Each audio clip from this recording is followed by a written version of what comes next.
something happening here. What it is ain't exactly clear. Well, I hope it's at least kind of clear. I'm going to try to make it clear. And I'm going to make a little tutorial on how to play For What It's Worth by Buffalo Springfield.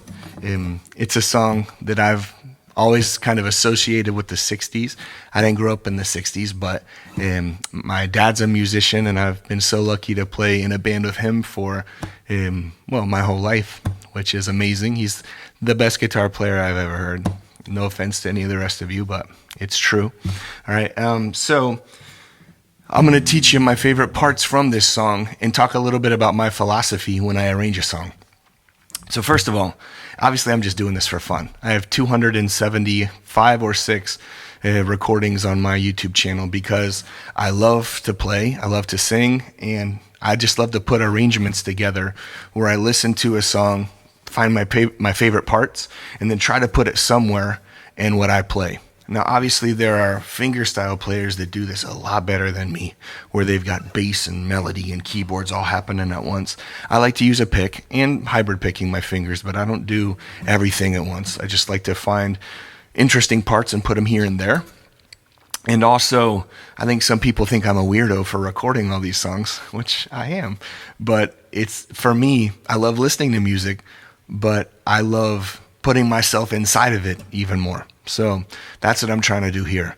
With this particular song, For What It's Worth, I think that there are 2 notes that all of us associate with this song. And those are called harmonics, which I'm sure the guitar players out there know that. So they're very tricky things to play. They're not difficult, but they're tricky to make them right. That sounded silly, but let me show you what I mean.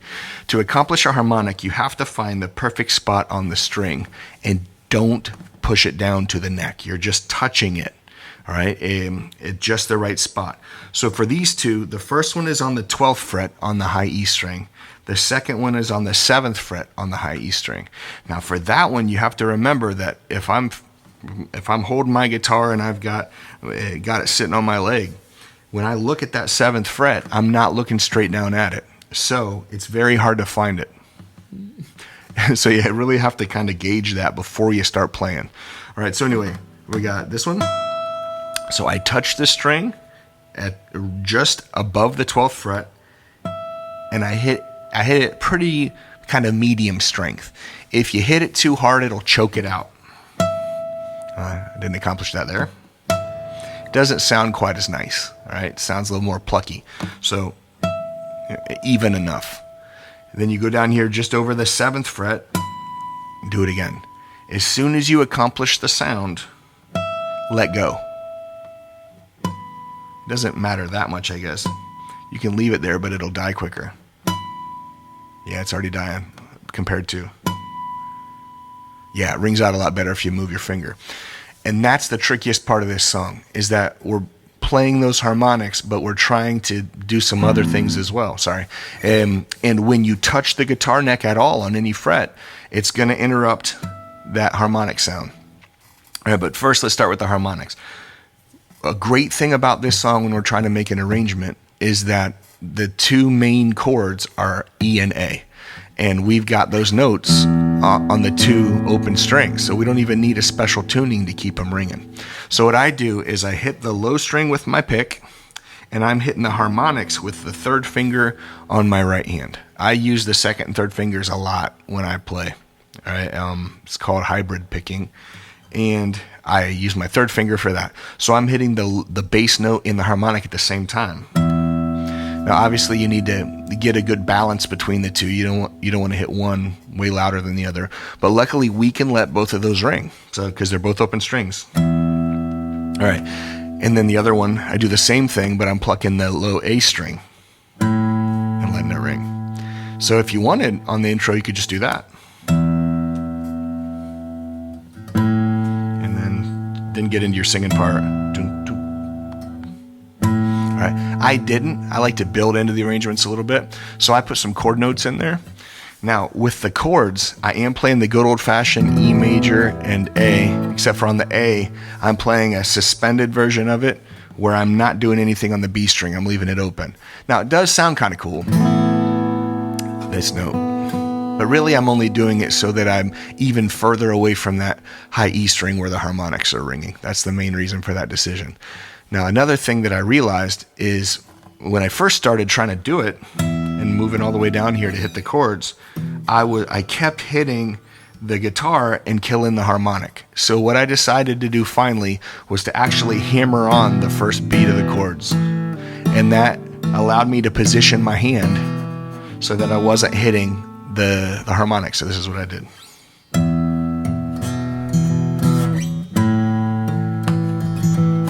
So I hammered on and then strummed a little bit.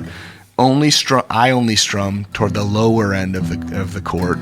Again, just to stay far away from that high E string so that the harmonics are ringing. So like this. All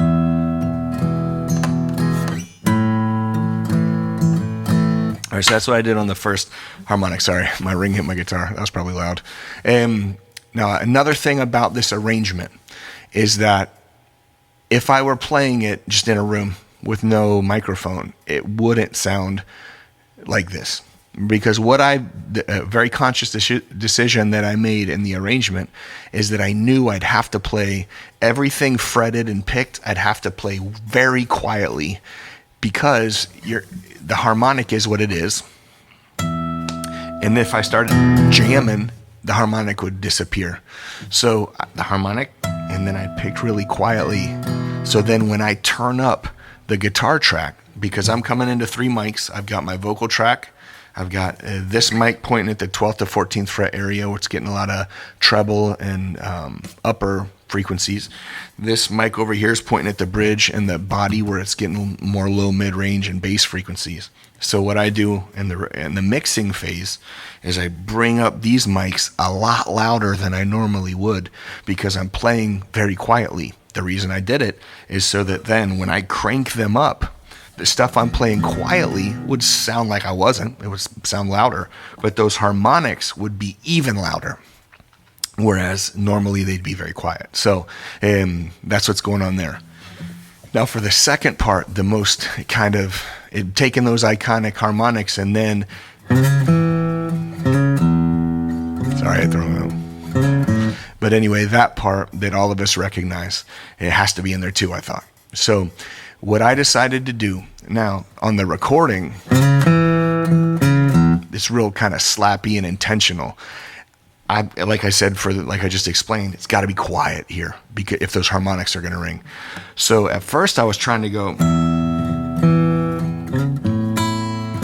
and it's just hard to move around that much. And then I thought, but wait, anything you play on the guitar can be played in many different places. So this could be this, which just happens to be right in between the 2 harmonics, which are here and here. So what I'm doing is using my first and second fingers mostly for this, and I'm for those notes. So I'm sliding into the 9th fret on the low string with my second finger, and then coming back with my first finger on the 7th fret of the A. All right. And then putting those open strings in between. So I start with the harmonic, plucking the low E and the harmonic with my pinky here, so that I don't have to move my hand. And then I go boom, boom, play it again. And then I do the harmonic with the open A and the 7th fret. Now on the 7th fret harmonic, I'm using the pad of my first finger, since it's already there. All right, to hit that one. So pinky. But one thing I just misspoke about and I need to show you is on this particular riff, you're not hitting the low E and the low A and the harmonic at the same time. You're actually hitting the low A and then the harmonic. So I go together, boom, dun, dun. So the harmonic is a half step after the low A. So low E and harmonic together.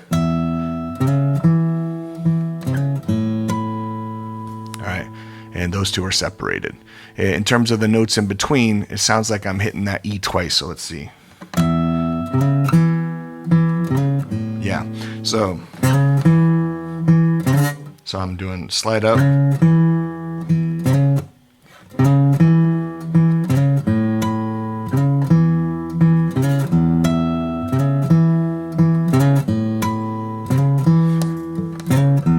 There's something happening here. What it is ain't exactly clear. There's a man with a gun over there, telling me I've got to beware.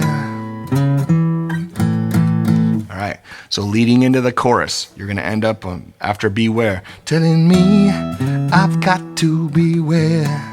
We're going to do one of these and then just strum a couple notes from the A bar chord, I guess 3, 1, 2, 3, yeah, before going into the chorus.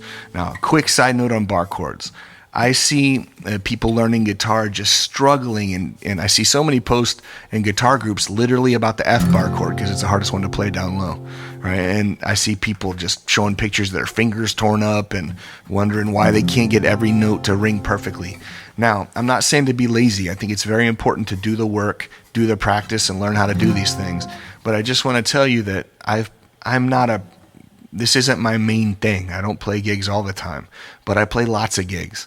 And I think in probably the last 300 or 400 gigs that I've done with our band, I can't imagine more than one time a night where I might play a whole bar chord. And I was thinking about it, and I think the only time I do is maybe in the intro to Hang On Sloopy. And I'm not even convinced that I play the whole bar chord then. So just remember, when you're in a band setting, there are lots of people adding their part into the overall arrangement. So you don't need to fill everything out all the time. And in fact, it sounds bad if you do. And even when I'm just sitting here playing by myself, you might think, but shouldn't you fill out the whole sonic range? And the answer, I think, is again, no. Again, it's not like I'm perfect. I'm not some superstar here. I have 270 some videos on a YouTube channel that very few people see. But at least in my own experience and from what I feel about music, I think I still need to leave some open space in those arrangements. And the reason is my voice is filling out some of this middle stuff. Okay, so if you can't hit every note in a chord, don't worry about it. And here's an example where I wouldn't. All right, so I'm doing this real intricate thing, telling me I've got to beware. I wouldn't go. It would sound bizarre. So telling me I've got to beware. All right, now here we are at the chorus. The chorus chords are E major open, D major open, A major, and then this next one's a little controversial. A lot of people and a lot of websites tell you to play a C here, and it sounds fine, but it doesn't sound quite right. All right, so stop, hey, what's that sound? Everybody look what's going down. A little weird. And then I saw other people doing an A7th.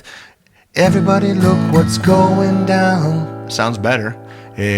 But then I saw a couple put in a diminished chord. And I'm like, diminished? I'm not used to playing many diminished chords in this style of music. But then when I did it, I think it's right. So all it is an A7th chord with this B flat on the A string. So first finger on the A string, first fret, second finger on the second fret, D string, open G string, third finger on the second fret B string, and you get this chord, which sounds weird by itself, but in the chorus I think it's right. Stop, hey, what's that sound? Everybody look what's going down. And if you just say, well, why don't you listen and see? When you listen to the original recording, there's so much going on, so many different parts, you can't hear it, or at least I couldn't. I even tried to find some videos of the band doing it, and I couldn't see their hand well enough. But I think it sounds right there, so that's what I play. So, telling me I've got to beware. Stop, hey, what's that sound? Everybody look what's going down. And that's video number 1. I'm going to do video 2 about some lead parts. All right. Gracias.